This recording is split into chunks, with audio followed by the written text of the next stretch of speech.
everyone, welcome back to my channel. It's Jan again, and I hope you're having a fantastic day or night wherever you are in the world. If you're new here, welcome. Here we do planty things. So if that interests you, consider subscribing to my channel and hit that bell button so that you're updated with my latest videos. So today's topic, guys, is I'm going to show you how I propagate my Monstera Albo Borsigiana. So these two are my propagations. So stay tuned and keep on watching.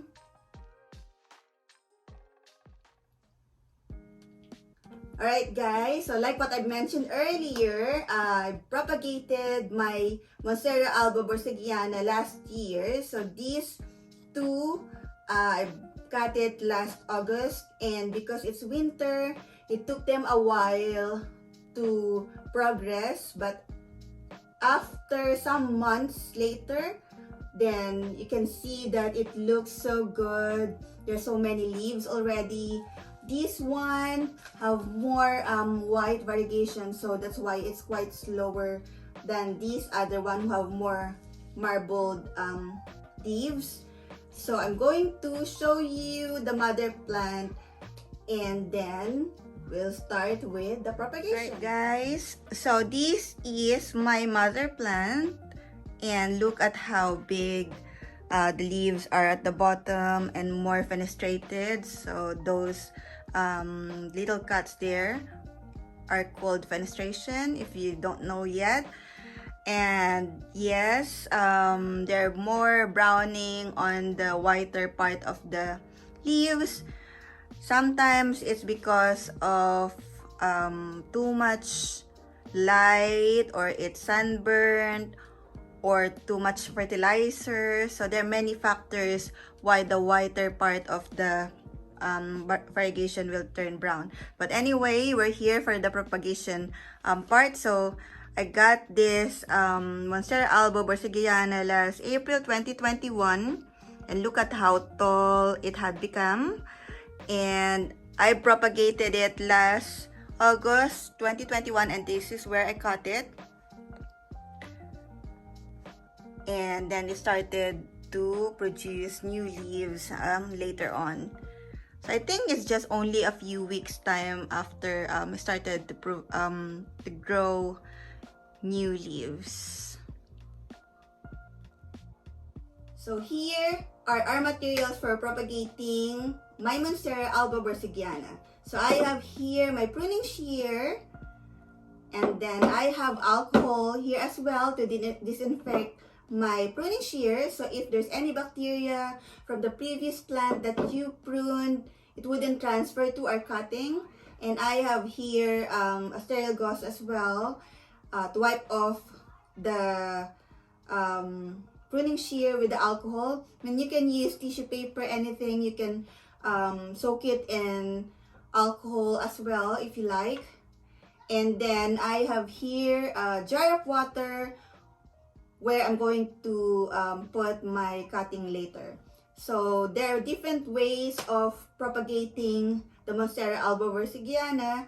I've tried water, moss, pon, leca, what else? I have in my previous video my journey on propagating Monstera Albo Borsigiana. So the time when it's very expensive, last year around January 2021, so it's pandemic, people can't go out, so plants are so expensive.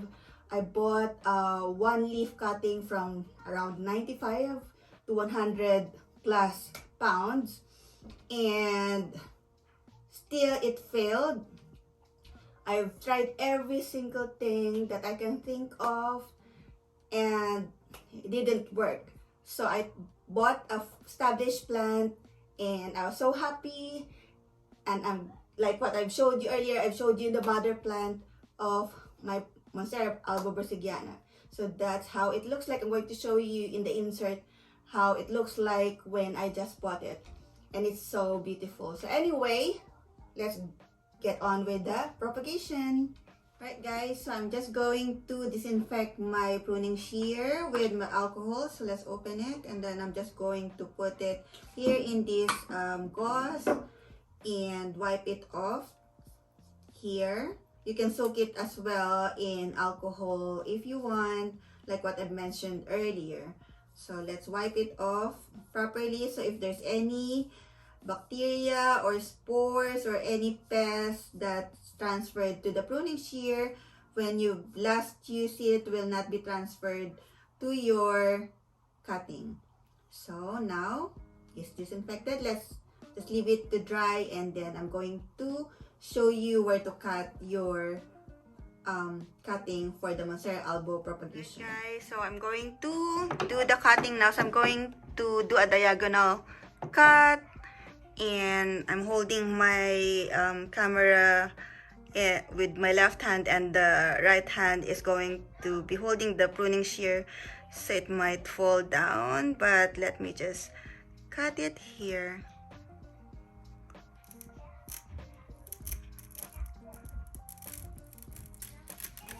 Alright, that's it.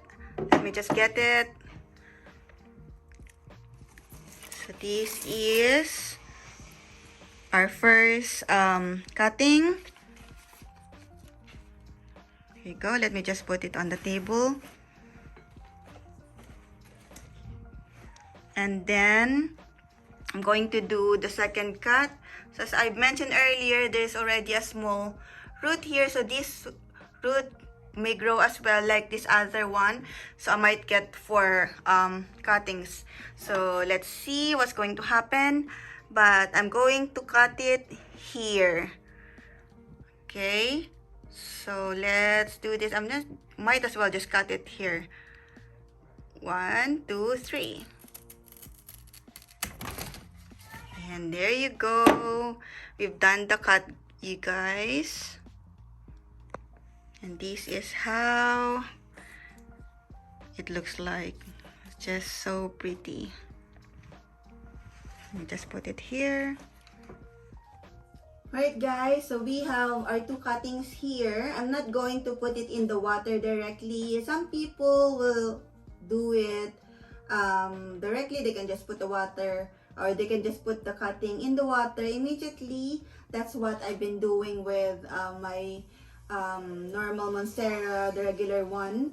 But with the Albo Borsigiana, what I normally do is I let the and callus first. So I'll wait probably a day or 24 hours before I put it in water. I can put cinnamon here as well to prevent any infection that can happen. But at the moment, I'll just let it callus, and I think that is fine. Alright guys, so if you want to dip the end of your cutting in cinnamon, I'm going to show you how you have to do it. So this is the cinnamon or ground cinnamon, and then I'm just going to get the cutting, and you just rub the end on the cinnamon, and it will look like this, and that's it. It's that easy.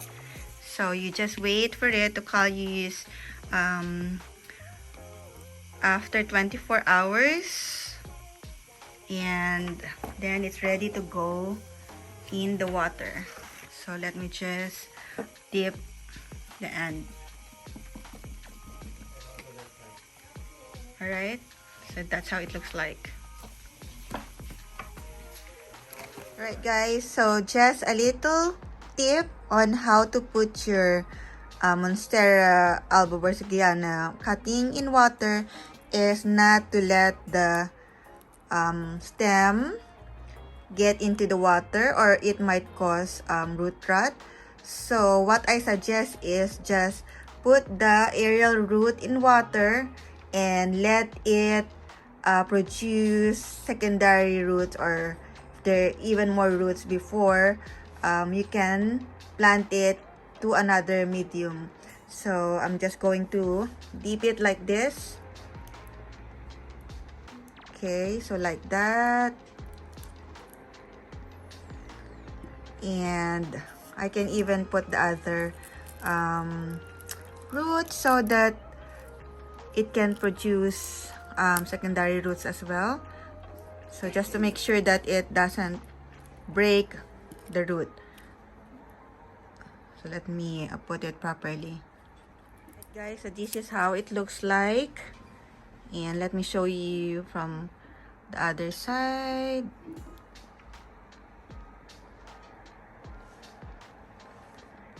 So, as you can see there, guys, it's only the aerial roots that are submerged in water. So, you will prevent the stem from rotting. You can put a cling film as well around the mouth of the jar to hold it in place, or you can put a stick to hold it in place. I know at the moment it's in an awkward position, but it can help your plant to, or your cutting to produce more roots and avoid root rot. And not just root rot, but the stem from rotting as well, because it's not submerged in water. So I'll give you an update on how it looks like in a few weeks time, probably when it starts to root. So there you go, guys. Thank you so much for watching this video. Please like this video and subscribe to my channel if you haven't subscribed yet. And I'll see you again soon in my next video. Happy gardening!